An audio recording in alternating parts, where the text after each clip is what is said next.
Welcome to a Healing Peace podcast. My name is Kimir Baker. I am the CEO and founder of J Intel, a nonprofit organization that bridges the gap between faith-based and therapeutic resources. Being an overcomer, visionary, and God's creation, I empower women with their emotional wellness and intimacy with God to live abundantly. In this podcast series, we reveal that our wellness is not just physical health, but includes mental and spiritual health. True health and well-being include all three aspects. We transform our lives when we care for our mind, body, and spirit. Welcome back, ladies, to our very special episode. Yes, this month is not over just yet, so I said, let's talk some more. And you know how I like to talk. Last year, someone asked me to sit down and talk about faith on their podcast. Not just faith, but faith and mental health. Can you believe it? A topic that is right up my alley. So today you have the opportunity to listen to our wonderful conversation. We will play it after our commercial. But before we get on into that commercial, I'm going to say, please tell your family and friends about us, as well as subscribe to our channel wherever you're listening to podcasts. Lastly, now after our commercial, you will hear a new intro, but do not get confused and turn us off. Don't do it. Stay and listen to someone interviewing me for a change. Want support and guidance on your personal growth and development? Then pick up our Personal Growth and Development Workbook, authored by a Christian counselor and our J Intel founder, Kimir Baker. The workbook provides a practical approach for emotional wellness by providing insights and prompts for journaling as well as prayer. This approach reveals the power of self-reflection and self-discovery while mending emotional wounds with the help of our Father. Pick up your 10 weeks of daily encouragement and practice transformation. Go to ahealingpeace.com/store to purchase your copy. Hello, everyone. This is your host, Dr. Tommy Mitchell from the Mental Health and Wellness Show. Today, I have the pleasure of introducing Kimir Baker. She is the CEO and founder of J Intelligence Network and the recipient of Masters of Theological Studies from Regent University in 2016. She empowers women in their emotional wellness and intimacy with God to live life abundantly. She endured a traumatic childhood, which placed her on her healing journey. Due to her life experiences, she understands the importance of having a great support team and tools to heal. Therefore, she founded the nonprofit organization J Intelligence Network, where the mission is to use faith and therapeutic tools to empower women in their emotional health and wellness. These tools educate, connect, and transform them to the wonderful life that God provides. You can learn more about Kimir and her life experiences by listening to a Healing Peace podcast, which is at healingpeace.com, where she moderates and invites licensed therapists, social workers, life coaches, and those who overcome life hurdles join the show. Kimir, thank you so much for sharing in your vulnerability. So if you'd like to introduce yourself to the audience. Hello, everyone. As Tommy has done so well with saying my bio, I'm Kimir Baker, and I'm excited about the conversation that we're going to have today, just to encourage everyone in terms of their emotional wellness. I know, especially now with COVID, it is causing us to think a little bit differently how we view ourselves and how we manage our emotional wellness and our spirituality as well. So thank you for having me on the show.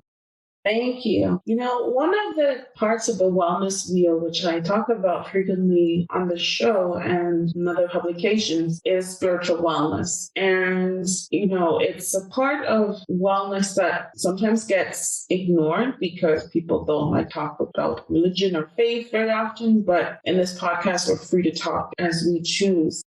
Why do you think spiritual wellness is important?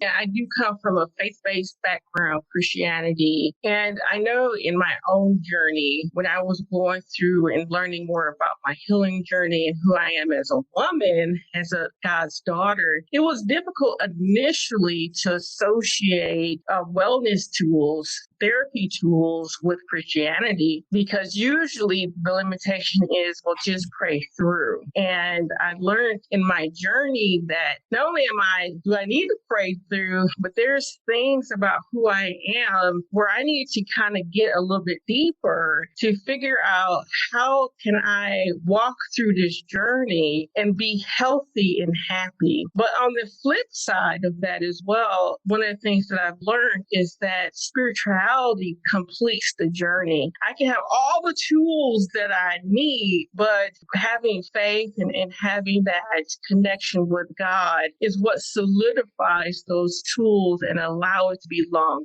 term versus, okay, I've been 3 months and I haven't done X, Y, and Z. It's like, okay, oh, well, it's been a year and I haven't done X, Y, and Z, or 10 years because I haven't done X, Y, and Z. And that's because of leaning into Him and allowing Him to provide the strength that I need to get through this journey and deal with who I am as an individual. So they go together and they're very needed.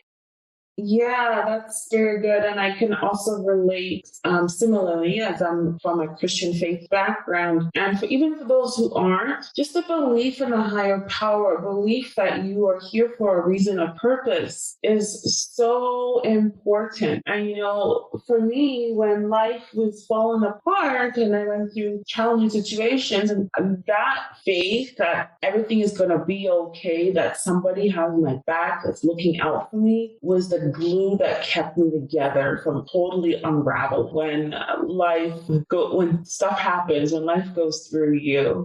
Exactly. And that's one of the things I do appreciate about Christian faith is when we're examining God's word, not at the lens of preaching it or something like that, but the lens of God's love, at the lens of being created in Him, at the lens of Him wanting a better life for us. That's the hope that inspires and keeps me going, because I know in His word that I have something to go to where it's not of myself, but it can feed into myself to replace those things that I'm experiencing in that moment.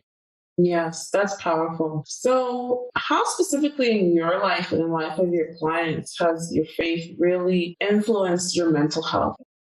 Well, as I stated before, they kind of go together. And I think for me, once I got to the place where I realized spirituality can be a benefit versus me thinking, oh, I'm not good enough, or me thinking, oh, I'm a sinner. Once I got past that judgment phase and again went to the truth and went to my identity in Him, it really did open up my eyes and help me to say, okay, these are the issues that you have, and it's safe to address those issues because I felt supported, and the words gave me something more of myself that wasn't there naturally. And so that helped in tune me with Khmer. Today you can't be going around cussing at people. You can't be going around popping off because you're just having a bad day. And so it kind of helped me to get back to a place of, well, let me evaluate, why am I yelling at people all the time? Why do I have these anger outbursts? And being okay with taking that inner examination and in the process dealing with those emotional wellness and that mental health issues, instead of suffocating it, instead of saying that I'm a power through. So I know as women, we do so many different things. And in those things that we do, it's so easy to neglect ourselves and neglect the truth about ourselves because we'll get buried in our busyness and our lifestyles. And so with the word and with, God working in my life, gave me the opportunity to say, let's pause for a moment. Let's examine these issues, and it's okay to do that. So spirituality and mental wellness for me, it was a no-brainer to be able to put those elements together and to get to a place where I feel more whole, I feel more secure in who I am as a person. Got it. So, as if the faith kind of gave you a framework, like a guidance to what is acceptable. And because, let's say, cussing out somebody is not, you really want to go find the root of why you feel that way, right? Versus just act out of impulse. Exactly. And not only act out of impulse, but just do things blindly. Like, oh, I read I shouldn't do this, so I'm going to force myself to not be this way. But in the process of forcing yourself, you never did deal with those underlying issues. And so the Bible is like an eye opener, like, okay, you're not supposed to behave this way. But then, what are the next steps to get you to a place where you feel comfortable in addressing those issues, and you feel comfortable not projecting those things to other people? Definitely. And, those in the Christian circles and those without, we've heard the saying, faith without works is dead. So having faith and spirituality on its own without actually doing the action work, picking the steps is, in my term, as far as I'm concerned, it's pretty useless. Like, it's inefficient. Yeah, and I've done that because you will say, oh, well, I know this, and knowing you think is enough. So you're like, oh, I know I shouldn't do this. So tomorrow I know. But unless you put action behind it, tomorrow you're going to do the same thing, and the next day and the next day. So it does go beyond just knowing something, but as you stated, having the faith put into action. Nice. All right, we're going to switch up the conversation a little bit. So what really helps you invest in your heart? Not being crazy. I don't know if you ever had those moments or those weeks where emotionally, sometimes you just feel emotional hijack. And sometimes in those experiences, everything that you think or do, you just get triggered and you get more excessive in your behavior. And I know for myself, what I've come to learn and come to terms with is that in those moments, yes, I'm human, and yes, they're still going to happen, but how can I take a step back and look at myself and look at the behavior and find the root of that behavior so that I can respond healthily and calmly and be able to be at peace with who I am as an individual. And so one of the things I realized, the good and the bad of Khmer, God still loves. That week that things were just attacking me and I was trying really hard to respond in a righteous way, regardless, God still loves me. And then those days where I'm doing really well and I'm smiling and I'm kicking around, God still loves me. Having that understanding really does help me to be at that place where I pursue that peace of mind, but more importantly, that I receive that peace of mind from Him because I'm being anchored in who He is. Anchor, when the storm comes, you throw the anchor down and you're grounded. That's really good. How has your perspective on faith and wellness changed over the past few decades, from childhood to where you are right now? Well, I think it's actually the past 2 years because of COVID more than anything.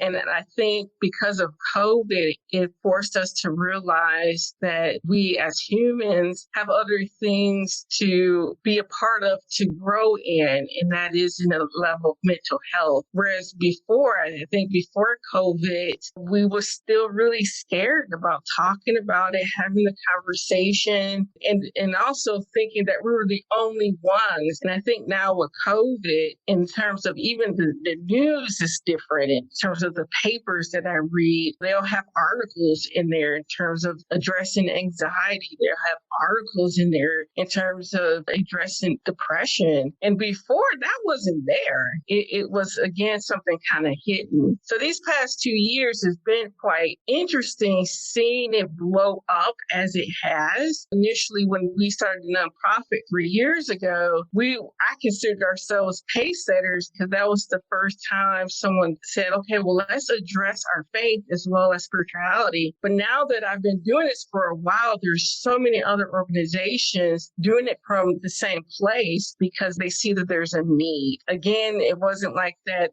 3 to 4 years ago, but where we are right now has definitely opened up our eyes to say, okay, let's have the conversation and not be timid about it.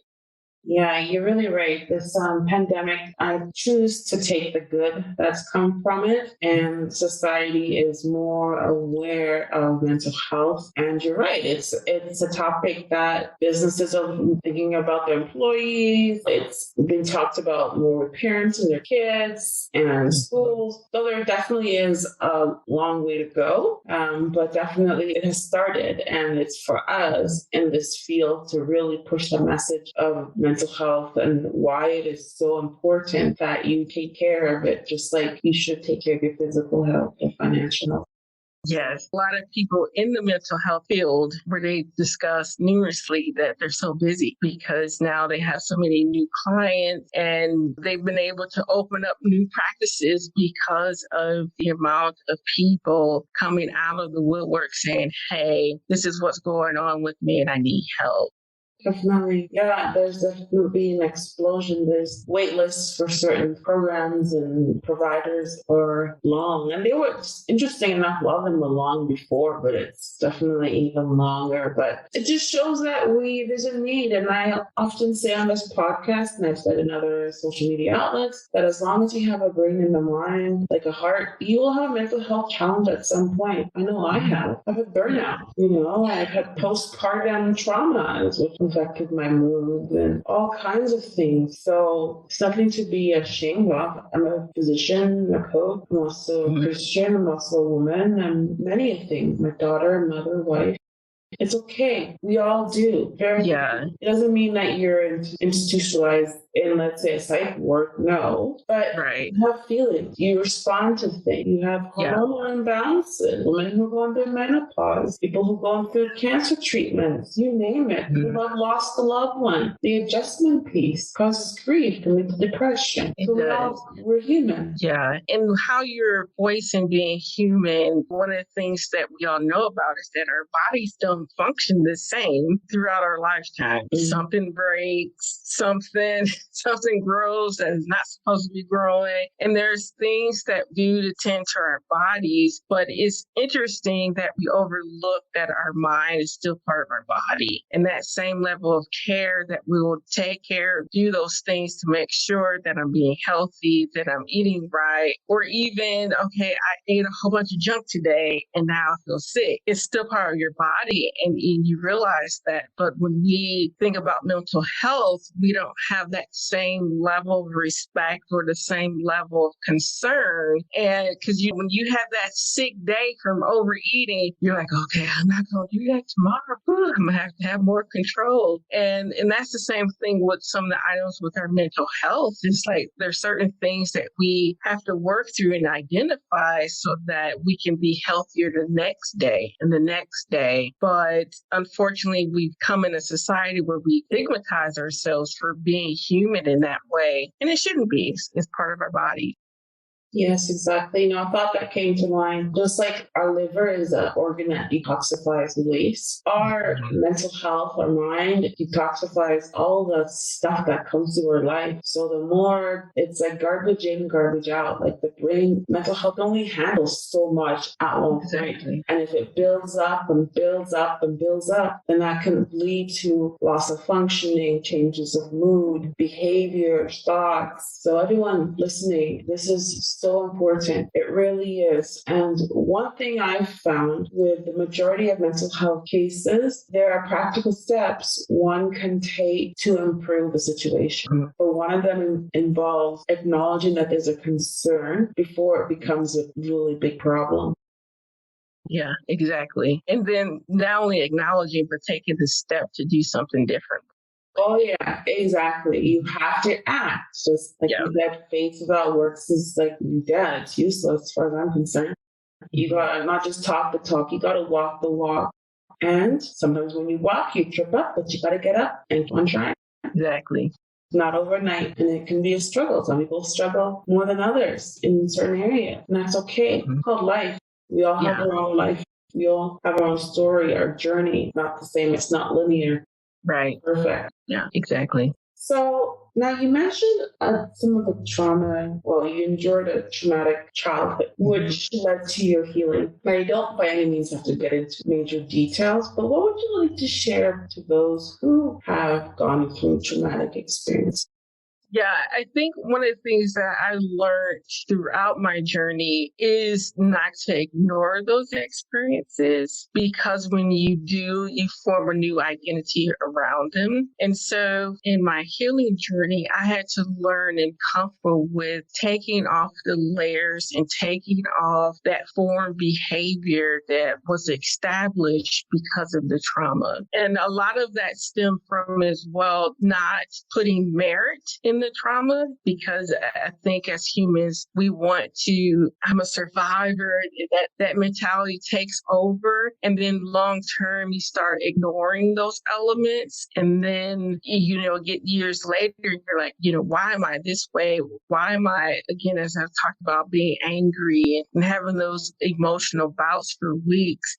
It took a while to get to a place of saying, hey, something isn't completely right here. Let me go back and meet with someone who has the tools that can help me get through this part of what I experienced, and to be okay with taking that journey and allowing someone to help me in that way. Because I know as well with trauma, one of the things that we do, or at least for myself, I become the individual who cannot ask for help. When I was younger, having those experiences and just learning how to get help, because usually when you experience something traumatic, the first thing that happens is that you're not going to tell anyone. And in the process, you continue down this journey of a formed identity because you're living with that pain and you're living with that trauma. And so my first encouragement with anyone who's gone through something, doesn't have to be childhood, but as in terms of a teenager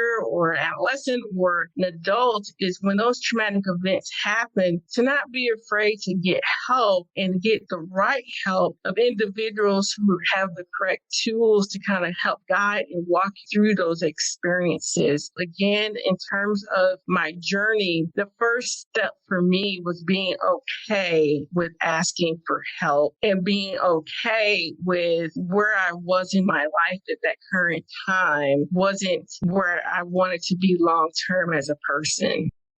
I love it. Yeah, asking for help. And then you mentioned something really insightful, like you don't want the trauma to redefine who you are, because sometimes that trauma is like if you look at a timeline, that event happens and then our life trajectory changes to something that we really don't want, but it's because it's defined by those traumatic events. Exactly. And as you said that, one of the things that came to my mind, and correct me since you are a mental health person, but I remember when I was supporting a friend going through her addiction issues, I remember taking her support group with her, and the person stated that when you started taking drugs, that's where you left off emotionally.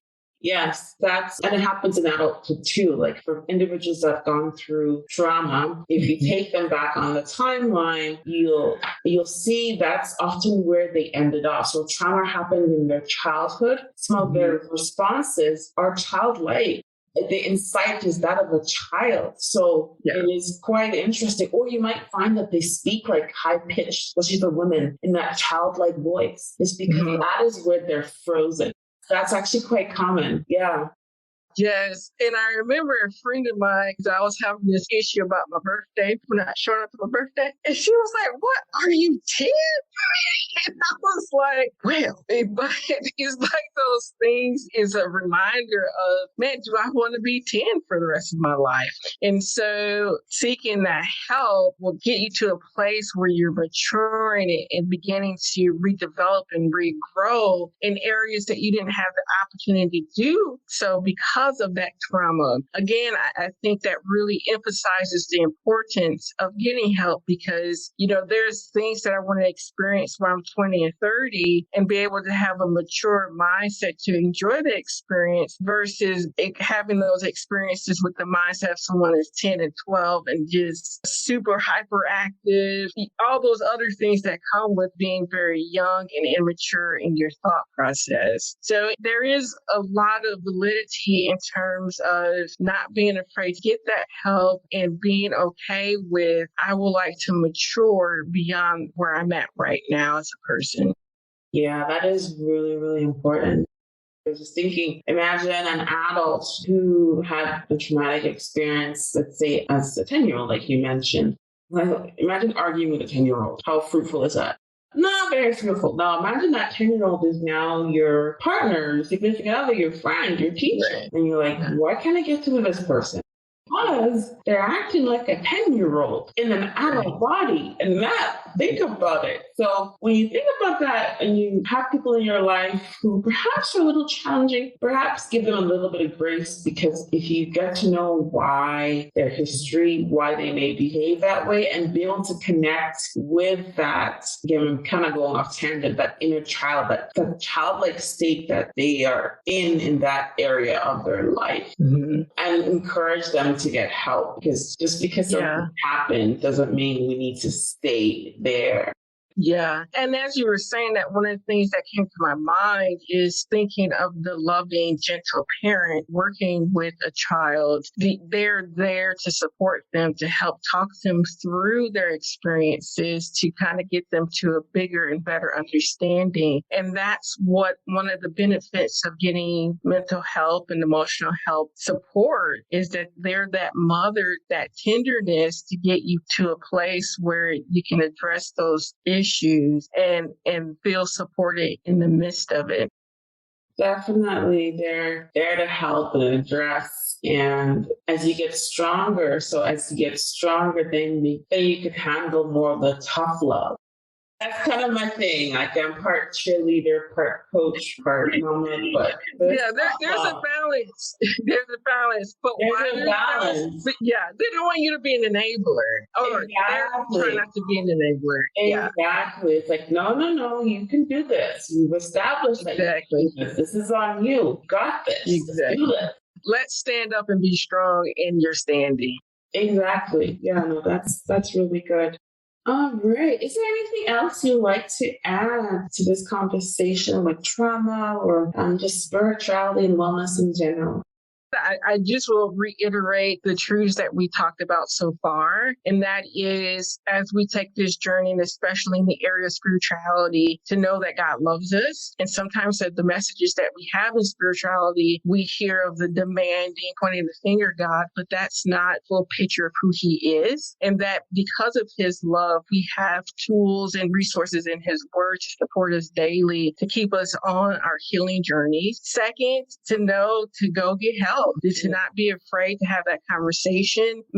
Your mental health, your brain is in your body just as much as you will go to the doctor. If you cut your finger, those are the same elements and motivation to go and think through your mental wellness and your emotional health. And third, to not be afraid to go beyond where you are right now. I know sometimes the thought of being different because we know our familiarity, and so that keeps us trapped in that formed identity. But to understand that there's more for you and that there's a better life, more enhanced life that you could be enjoying if you're willing to take that journey and put in those tools to heal and to grow and mature.